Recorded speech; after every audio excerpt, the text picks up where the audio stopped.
we did some things on buoyancy and Archimedes principle, and now I want to run through some examples.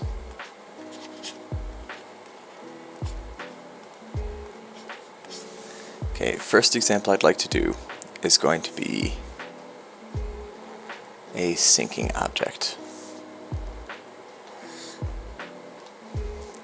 So let's have a box sitting here on the bottom of the water.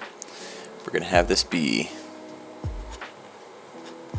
water, which tells you we have a density of fluid of 1,000 kilograms per cubic meter. And we're going to give this box a density of,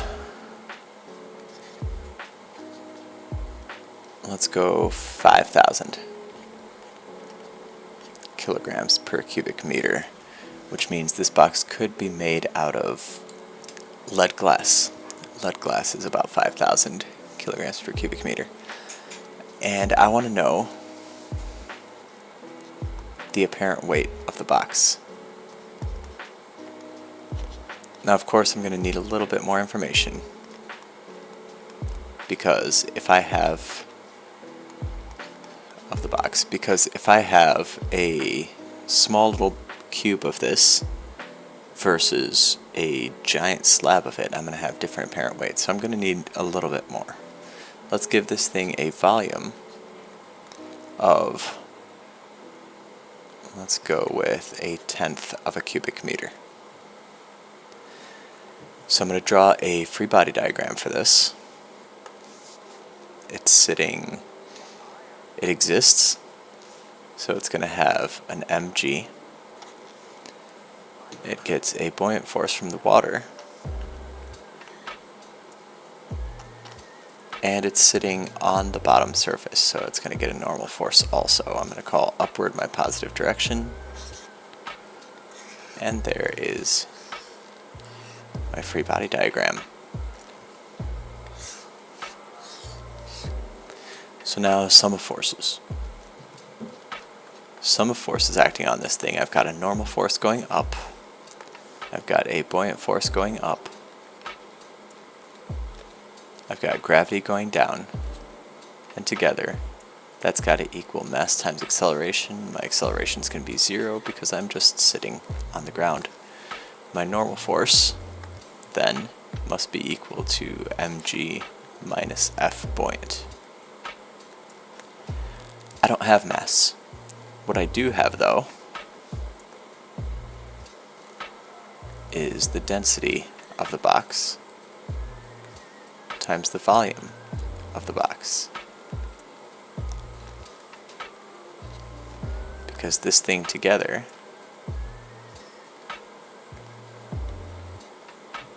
makes up my mass. And then I've got my minus my buoyant force, so I'm going to have my buoyant force, as I know, is equal to the density of the fluid times gravity times the volume displaced, the volume of fluid displaced. So I'm going to say minus density of water times gravity times the volume of water that's being displaced. The whole box is underwater, so the whole box's volume has to be displaced.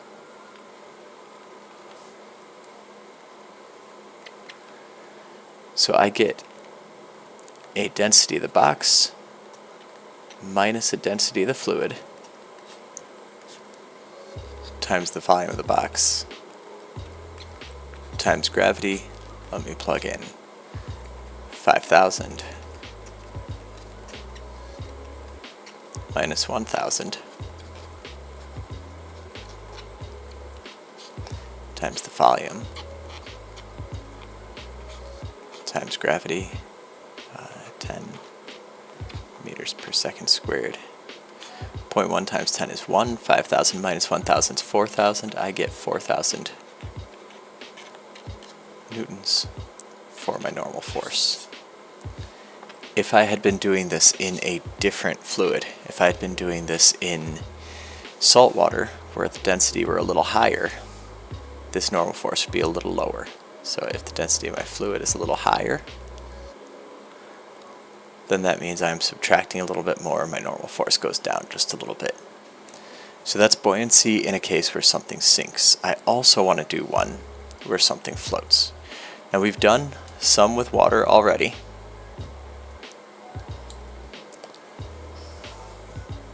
But let's do this.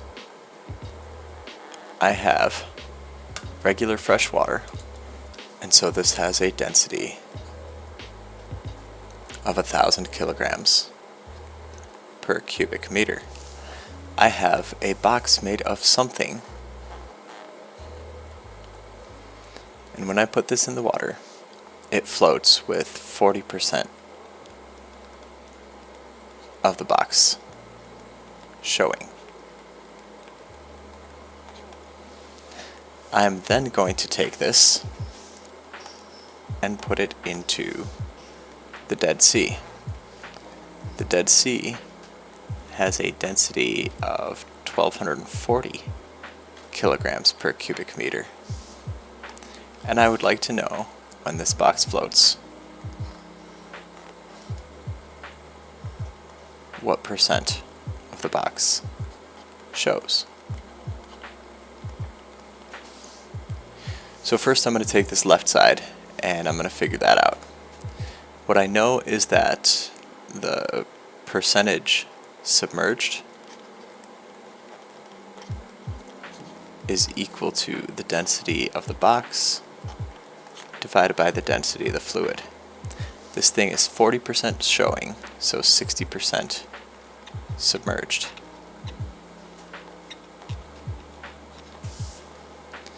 So 0.6 equals density of the box over density of the fluid. Density of the fluid, that's my 1,000 kilograms per cubic meter.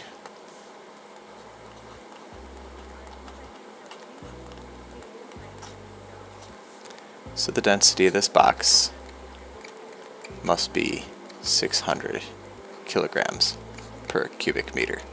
Now I'm going to drop that into the Dead Sea. Percent submerged, that's what I am now looking for,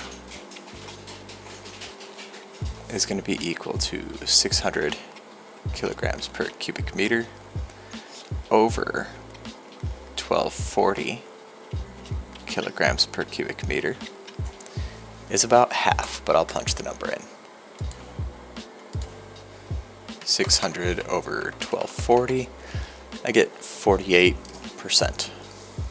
This thing will be about 48% submerged, which is not actually the question I was asked. I was asked what percentage of the box shows, so 52% shows. Those are some examples of using buoyancy to solve problems.